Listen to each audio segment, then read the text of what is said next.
Welcome to Eastern Newsbeat. I'm here with Tricia Ziemer and Deanna Roberts. We're at the Knox, or the Ferntree Gully Community Arts Centre.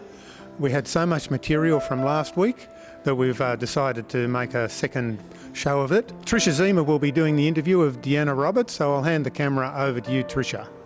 Now, Tricia will be interviewing Deanna, and I'll hand the microphone over to you now, Tricia. Wonderful. Looking forward to it. Thank you, Bill. Welcome, Deanna. Thank you. Thank you. Good to be back here doing this again. I know. Yeah. What a fabulous week it was last week. Oh, brilliant. Brilliant. There's so much talent here, and, it's just great to share that with everybody. Share it around. Now, I want to hear your journey. When did you first get into pottery? Gosh, back in 1990, I thought, I'm going to go do a short course, just a little 8-week thing. And I did, and I was hooked. So I did another short course, another one. And I think it was about 3 years after that when there were a group of us that stuck together, and we thought there's got to be more than short courses here, but the diploma at that stage was not available to us. So we applied to TAFE as a group and said, hey, we want a course. Oh, how clever. And put a nice formal letter together and said, please give us this and this, and we want these components, we want to learn all these things.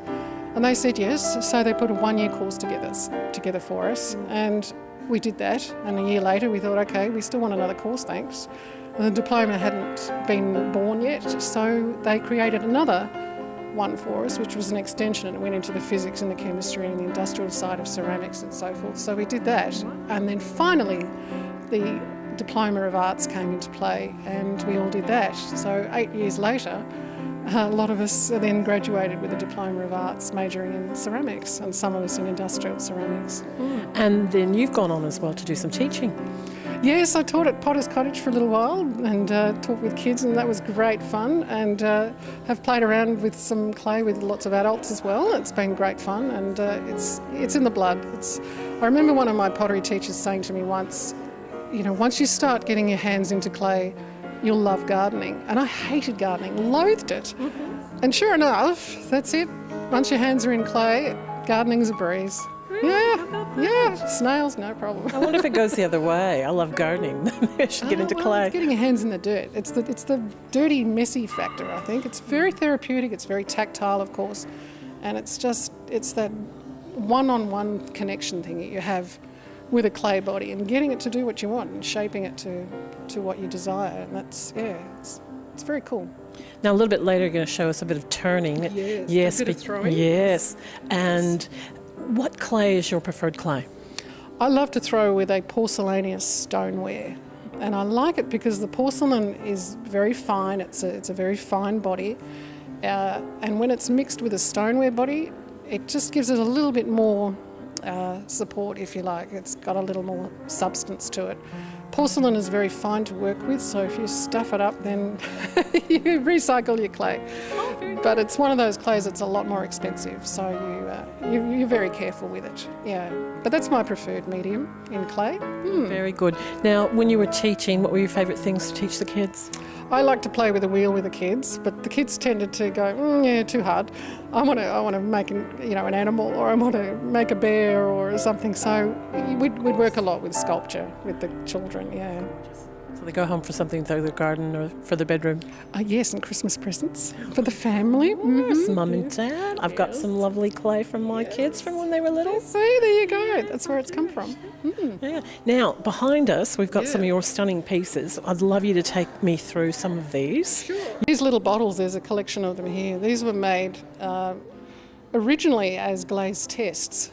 So I was making up glaze recipes like you would a recipe for a cake. A glaze recipe is very similar in that all the ingredients go in, and then you make it up to the consistency that you require for your clay body, and applied to these bottles to test to see how they would come out, and they've actually come out really nicely. These are all a stoneware, porcelaneous stoneware body, and they've been decorated in various colours because I'm all about bright and love to show simple decoration that, it's not complicated, but it's something that you could use. It's practical, or you can use it obviously for food or put your earrings in it or whatever. I think they look beautiful on the table with a bit of olive oil in them. Exactly, yes. Yes, it's lovely for olive oil or putting your vinegar in, or your salt and pepper, on the table. Little serving dishes when you're serving up a main meal. It's versatile. You can't go wrong. And mugs, of course. Well, Everyone needs a cuppa. That's right. That's right. So these are one of my favourites too. Just going on the old style of, ceramics, the traditional stripes, the Cornish ware. It was the blue and cream colours that you may have seen before. This is just a variation on that theme. Yeah, so something else that inspired me to do something of my own. Very good. Now we've got one more exciting thing to do before you show us some of your throwing of your pots. Right. Don't throw them at my head. No, I promise. You're going to show us the kiln. Yeah, but before I do, I just want to say that we've got our Christmas sale coming up, exhibition on Saturday, November 22nd and Sunday the 23rd of November. Tree Fern Potters, we're going to be here again at the Ferntree Gully Community Arts Centre, 1010 Burwood Highway in Ferntree Gully. It's just opposite Aldi, so it's really easy to find. And if you want to get in touch, 9758 9180, 9758 9180. And what a perfect time to get your Chrissy gifts. Oh, it's great. There's so much available, and of course it varies every time. Every piece is unique, every piece. So let's head to the kiln now. Look at these kilns. Yeah.